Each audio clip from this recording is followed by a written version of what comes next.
नमस्कार दोस्तों, जैसा कि आप सभी जानते हैं कि आज दिनांक 9/5/2025 को दीनदयाल उपाध्याय गोरखपुर विश्वविद्यालय गोरखपुर के बीए बीएससी 6 सेमेस्टर एग्जामिनेशन 2024-25 के अंतर्गत फिजिकल एजुकेशन का पेपर हुआ है। पेपर का नाम था रिसर्च मेथड।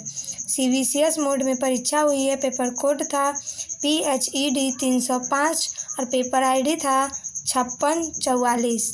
आज हम उसके आंसर की को देखेंगे। तो अगर आप चैनल पर नए हैं तो मेरे चैनल को लाइक, शेयर और सब्सक्राइब करके सपोर्ट ज़रूर करें और आपके कितने प्रश्न सही हुए कमेंट में ज़रूर बताइएगा। तो आइए देखते हैं। पहला प्रश्न आप लोगों से पूछा गया था, शारीरिक शिक्षा में अनुसंधान की मुख्य भूमिका क्या है। पहले प्रश्न का सही उत्तर हो जाएगा ऑप्शन नंबर सी, किसी के व्यक्तिगत विकास को बढ़ाने हेतु। दूसरा प्रश्न आप लोगों से पूछा गया था, अनुप्रयुक्त अनुसंधान को कहा जाता है। दूसरे प्रश्न का सही उत्तर हो जाएगा ऑप्शन नंबर बी, आनुभविक अनुसंधान। तीसरा प्रश्न आप लोगों से पूछा गया था, निम्नलिखित में से कौन सा शोध का प्रकार नहीं है। तीसरे प्रश्न का सही उत्तर हो जाएगा ऑप्शन नंबर सी, कल्पित शोध। चौथा नंबर प्रश्न आप लोगों से पूछा गया था, संख्यात्मक आंकड़ों के साथ सर्वेक्षण शोध में परिकल्पना का क्या अर्थ है। चौथे प्रश्न का सही उत्तर हो जाएगा ऑप्शन नंबर सी, एक अनुमान। पांचवा नंबर प्रश्न आप लोगों से पूछा गया था, शोध प्रक्रिया की विस्तृत पूर्ण रिपोर्ट या विवरण को कहा जाता है। तो पांचवें प्रश्न का सही उत्तर हो जाएगा ऑप्शन नंबर ए, प्रबंध यानी कि थीसिस। 6 नंबर प्रश्न आप लोगों से पूछा गया था, शोध आधारित है। छठवें नंबर प्रश्न का सही उत्तर हो जाएगा ऑप्शन नंबर बी, प्रयोग सिद्ध साक्ष्य पर। 7 नंबर प्रश्न आप लोगों से पूछा गया था, किसी समस्या के संरूपण हेतु हमें देना होता है एक। 7वें प्रश्न का सही उत्तर हो जाएगा ऑप्शन नंबर ए, टाइटल शीर्षक। 8 नंबर प्रश्न आप लोगों से पूछा गया था, प्रश्नावली पर साक्षात्कार का मुख्य लाभ है। 8वें प्रश्न का सही उत्तर हो जाएगा ऑप्शन नंबर बी, गहराई से जांच की क्षमता। 9 नंबर प्रश्न आप लोगों से पूछा गया था, निम्नलिखित में से कौन सा विचरणशीलता का माप है। 9 नंबर प्रश्न का सही उत्तर हो जाएगा ऑप्शन नंबर ए, मानक विचलन, स्टैंडर्ड डेविएशन। 8 नंबर प्रश्न का सही उत्तर ऑप्शन बी। 9 नंबर प्रश्न का सही उत्तर ऑप्शन ए। 10 नंबर प्रश्न आप लोगों से पूछा गया था, निम्नलिखित में से कौन सा अनुसंधान प्रस्ताव का एक घटक है। तो 10 नंबर प्रश्न का सही उत्तर हो जाएगा ऑप्शन नंबर बी, अनुसंधान उद्देश्य। 11 नंबर प्रश्न आप लोगों से पूछा गया था, निम्नलिखित में से कौन सा केंद्रीय प्रवृत्ति का मापक है। 11 नंबर प्रश्न का सही उत्तर हो जाएगा ऑप्शन नंबर सी, मध्यमान। 12 नंबर प्रश्न आप लोगों से पूछा गया था, निम्न में से कौन सा गुणात्मक शोध का उदाहरण है। 12 नंबर प्रश्न का सही उत्तर हो जाएगा ऑप्शन नंबर डी, वैयक्तिक अध्ययन, विषय अध्ययन। 13 नंबर प्रश्न आप लोगों से पूछा गया था, सांख्यिकी में माध्य संदर्भित करता है। 13 नंबर प्रश्न का सही उत्तर हो जाएगा ऑप्शन नंबर सी, सभी मानों का औसत। 14 नंबर प्रश्न आप लोगों से पूछा गया था, सांख्यिकी के कार्य हैं। 14 नंबर प्रश्न का सही उत्तर हो जाएगा ऑप्शन नंबर डी, उपरोक्त सभी। 15 नंबर प्रश्न आप लोगों से पूछा गया था, अनुसंधान है। 15 नंबर प्रश्न का सही उत्तर हो जाएगा ऑप्शन नंबर सी, किसी भी समस्या की सच्चाई की खोज के लिए वैज्ञानिक तरीके से काम करना। 16 नंबर प्रश्न आप लोगों से पूछा गया था, शारीरिक शिक्षा में शोध के लिए कौन सी विशेषता आवश्यक नहीं है। 16 नंबर प्रश्न का सही उत्तर हो जाएगा ऑप्शन नंबर सी, व्यक्तिगत पूर्वाग्रह। 17 नंबर प्रश्न आप लोगों से पूछा गया था, आधारीय शोध अनुसंधान को और किस रूप में जाना जाता है। तो 17 नंबर प्रश्न का सही उत्तर हो जाएगा ऑप्शन नंबर बी, मौलिक अनुसंधान।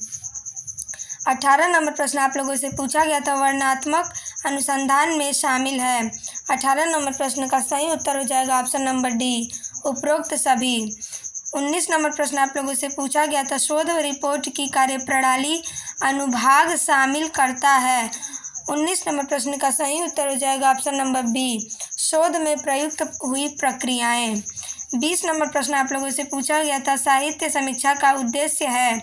20 नंबर प्रश्न का सही उत्तर हो जाएगा ऑप्शन नंबर सी, ए और बी दोनों। 21 नंबर प्रश्न आप लोगों से पूछा गया था, एक शोध कार्य के लिखित प्रारूप को किस रूप में जाना जाता है। 21 नंबर प्रश्न का सही उत्तर हो जाएगा ऑप्शन नंबर डी, अनुसंधान रिपोर्ट। 22 नंबर प्रश्न आप लोगों से पूछा गया था, निम्न में से कौन सा एक अच्छे शोध रिपोर्ट की गुणवत्ता नहीं है। 22 नंबर प्रश्न का सही उत्तर हो जाएगा ऑप्शन नंबर सी, व्यक्तिपरकता। 23 नंबर प्रश्न आप लोगों से पूछा गया था, शोध रिपोर्ट कार्यप्रणाली अनुभाग शामिल करता है। 23 नंबर प्रश्न का सही उत्तर हो जाएगा ऑप्शन नंबर बी, शोध में प्रयुक्त प्रक्रियाएं। 24 नंबर प्रश्न आप लोगों से पूछा गया था, एक अच्छी प्रश्नावली होना चाहिए। 24 नंबर प्रश्न का सही उत्तर हो जाएगा ऑप्शन नंबर सी, स्पष्ट और संक्षिप्त। 25 नंबर प्रश्न आप लोगों से पूछा गया था, क्रियानिष्ठ शोध है। तो 25 नंबर प्रश्न का सही उत्तर हो जाएगा ऑप्शन नंबर बी, एक शोध जिसे तात्कालिक समस्याओं को हल करने के लिए किया जाए। 26 नंबर प्रश्न आप लोगों से पूछा गया था, पाई आरेख एक खाली स्थान है। 26 नंबर प्रश्न का सही उत्तर हो जाएगा ऑप्शन नंबर डी, वृत्त आरेख। पाई आरेख एक वृत्त आरेख है। 27 नंबर प्रश्न आप लोगों से पूछा गया था, निम्न में से कौन सा साहित्य समीक्षा के लिए एक सामान्य स्रोत नहीं है। 27 नंबर प्रश्न का सही उत्तर हो जाएगा ऑप्शन नंबर सी, विकिपीडिया। 28 नंबर प्रश्न आप लोगों से पूछा गया था, एक शोधार्थी के आवश्यक गुण होते हैं। तो 28 नंबर प्रश्न का सही उत्तर हो जाएगा ऑप्शन नंबर डी, उपरोक्त सभी। 29 नंबर प्रश्न आप लोगों से पूछा गया था, निम्नलिखित श्रृंखला 3, 5, 8, 5, 4, 5, 9, 3 का बहुलक है। तो बहुलक का अर्थ होता है जब एक ही वर्ड की बार बार, जैसे हिंदी में अनुप्रास अलंकार में होता है कि एक ही वर्ड की बार बार पुनरावृत्ति होती है, वैसे बहुलक में अगर एक ही मतलब अंक कई बार आए, अधिक बार जिस अंक की पुनरावृत्ति होती है वही बहुलक होता है। तो 29 नंबर प्रश्न का सही उत्तर ऑप्शन बी हो जाएगा 5, क्योंकि 5 इसमें 1, 2, 3 बार 5 आया है। आइए अगले प्रश्न को देखते हैं। 30 नंबर प्रश्न आप लोगों से पूछा गया था, एक शून्य परिकल्पना आमतौर पर बताती है। 30 नंबर प्रश्न का सही उत्तर हो जाएगा ऑप्शन नंबर ए, कोई महत्वपूर्ण अंतर मौजूद नहीं है। 31 नंबर प्रश्न आप लोगों से पूछा गया था, निम्नलिखित श्रृंखला 2, 4, 6, 8, 10 का मध्यमान है।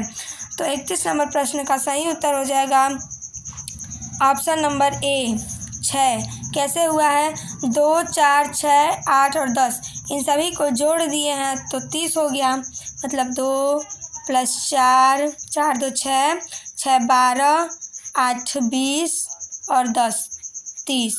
30 होने बराबर 30 हो जाएगा। और फिर 30 में कितनी बार, ये कितने अंक हैं, 1 2 3 4 5, तो 5 से भाग दे देंगे। 5 × 5 / 6 30, तो 5 में 30 का भाग देंगे तो 6 आएगा। इसी प्रकार इसका मध्यमान 6 हो जाएगा। तो 31 नंबर प्रश्न का सही उत्तर ऑप्शन ए होगा। 32 नंबर प्रश्न आप लोगों से पूछा गया था, एक अध्ययन से संबंधित सभी इकाइयों का योग कहलाता है। 32 नंबर प्रश्न का सही उत्तर ऑप्शन ए हो जाएगा, जनसंख्या। 33 नंबर प्रश्न आप लोगों से पूछा गया था, शारीरिक शिक्षा में अनुसंधान का प्राथमिक महत्व क्या है। 33 नंबर प्रश्न का सही उत्तर हो जाएगा ऑप्शन नंबर ए, शिक्षण विधियों में सुधार करना। 34 नंबर प्रश्न आप लोगों से पूछा गया था, हमें मौजूदा साहित्य की समीक्षा करने की आवश्यकता क्यों है। 34 नंबर प्रश्न का सही उत्तर हो जाएगा ऑप्शन नंबर सी, यह पता लगाने के लिए कि आपकी रुचि के क्षेत्र के बारे में पहले से क्या ज्ञात है।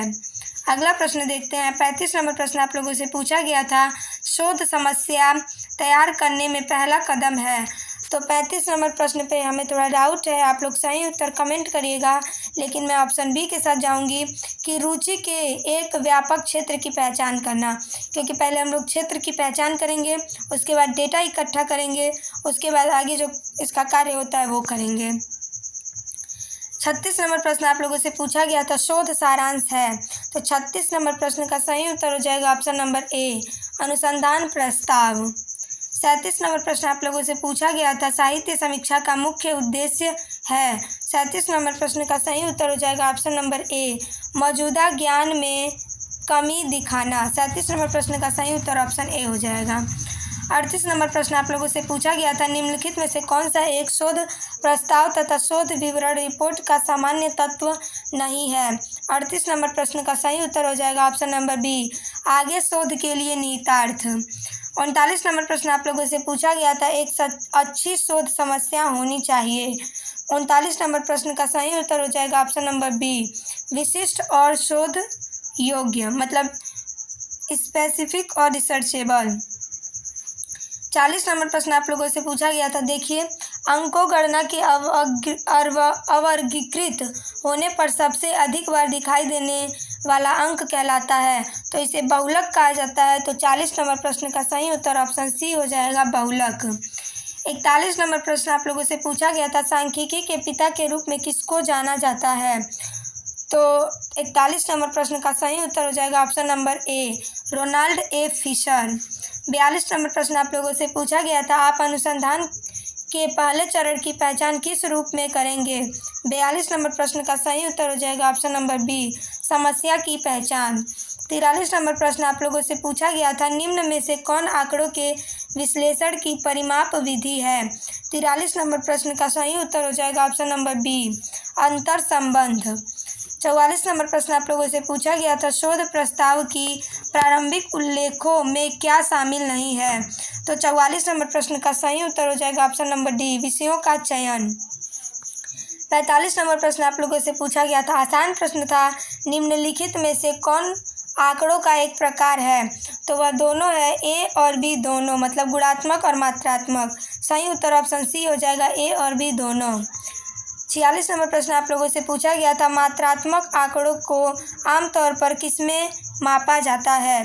46 नंबर प्रश्न का सही उत्तर हो जाएगा ऑप्शन नंबर ए, संख्याओं में। 47 नंबर प्रश्न आप लोगों से पूछा गया था, प्रश्नावली पर साक्षात्कार का मुख्य लाभ है। तो 47 नंबर प्रश्न का सही उत्तर हो जाएगा ऑप्शन नंबर बी, गहराई से जांच करने की प्रक्रिया। 48 नंबर प्रश्न आप लोगों से पूछा गया था, कौन सा आरेख प्रतिनिधित्व आवृत्ति विवरण दिखाता है। तो 48 नंबर प्रश्न का सही उत्तर हो जाएगा ऑप्शन नंबर डी, हिस्टोग्राम। आइए देखते हैं 49 नंबर प्रश्न आप लोगों से पूछा गया था, शारीरिक शिक्षा में अनुसंधान का दायरा क्या शामिल करता है। तो 49 नंबर प्रश्न का सही उत्तर हो जाएगा ऑप्शन नंबर बी, व्यवहारिक अनुप्रयोग और सैद्धांतिक अध्ययन। 50 नंबर प्रश्न आप लोगों से पूछा गया था, कौन सी परिकल्पना परिणामों की एक विशिष्ट दिशा की भविष्यवाणी करती है। तो 50 नंबर प्रश्न का सही उत्तर हो जाएगा ऑप्शन नंबर सी, दिशात्मक परिकल्पना। इस प्रकार मैंने आप लोगों को PhED 305 दीनदयाल उपाध्याय गोरखपुर विश्वविद्यालय गोरखपुर के BA BSc 6 सेमेस्टर एग्जामिनेशन 2024-25 के अंतर्गत जो फिजिकल एजुकेशन का पेपर हुआ है, पेपर का नाम रिसर्च मेथड था, CBCS मोड में परीक्षा हुई है। पेपर कोड देख लीजिए आप लोग, PhED 305 और पेपर ID था 5644। आज हम लोगों ने उसके आंसर की को देखा। 50 प्रश्नों को मैंने सही और सटीक देने का प्रयास किया है। इसमें जो भी त्रुटियां होंगी आप लोग हमें कमेंट के माध्यम से ज़रूर बताइएगा। और आपका पेपर कितना सही हुआ, 50 में से कितने क्वेश्चन आपके सही हुए, यह भी कमेंट में बताइएगा। आपका अगला पेपर कौन सा है, आपको किस पे वीडियो चाहिए, आप लोग कमेंट करिएगा, मैं उससे संबंधित वीडियो प्रोवाइड करूँगी। और आप चैनल पर नए हैं तो चैनल को लाइक शेयर और सब्सक्राइब करके मुझे सपोर्ट ज़रूर करें। आपका अगला पेपर अच्छा हो, इसी शुभकामनाओं के साथ नमस्कार।